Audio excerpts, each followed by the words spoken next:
Dana Lash is the face of the NRA. Remember this ad? Roll tape.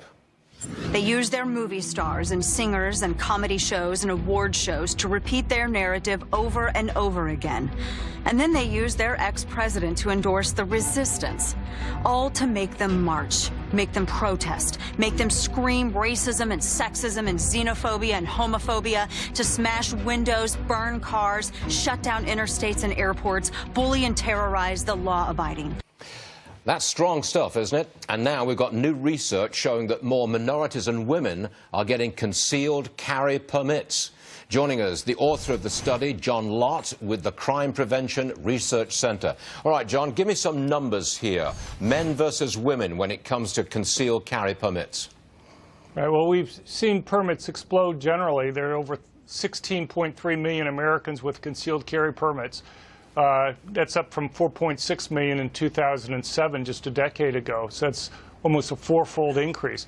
But as you say, it's particularly grown among women and minorities. Women, if you look at the last 4 years, their permit rate went up by 93%. Compared for men, it went up by 22%.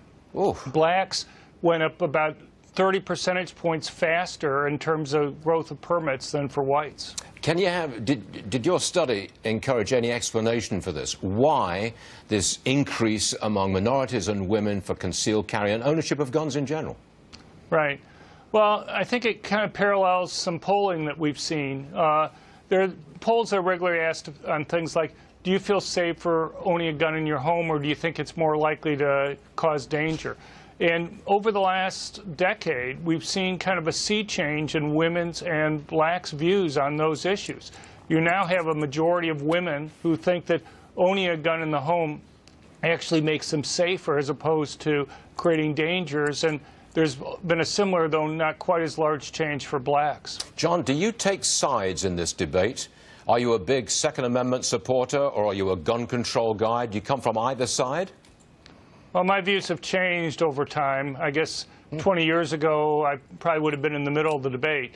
But after looking at the numbers on these things, I think on net, things like concealed carry makes people safer. Okay. The police are important. Sorry to interrupt you, but if you've got an opinion, do you have an opinion on guns in schools, guns in the workplace, guns on college campuses? Good or bad? Well, I think that's another place where my views have changed. Look, I understand people think you can make places safer by banning guns in certain areas, but the problem is the people who obey those laws are the good, law-abiding citizens, not the attackers. And in fact, the attackers take advantage of that. Since 1950, over 98% of the mass public shootings that we've had in the United States have taken place in areas where general citizens aren't allowed to be able to have guns. I can give you case after case where these killers explicitly pick targets where they don't believe the victims are able to go and defend themselves because they know they're going to be able to harm more people if there's nobody there quickly to arrive with a gun to protect others. John, I think public opinion has shifted significantly over the past decade. Thanks for being with us with your study. We appreciate it. Thank you. Okay.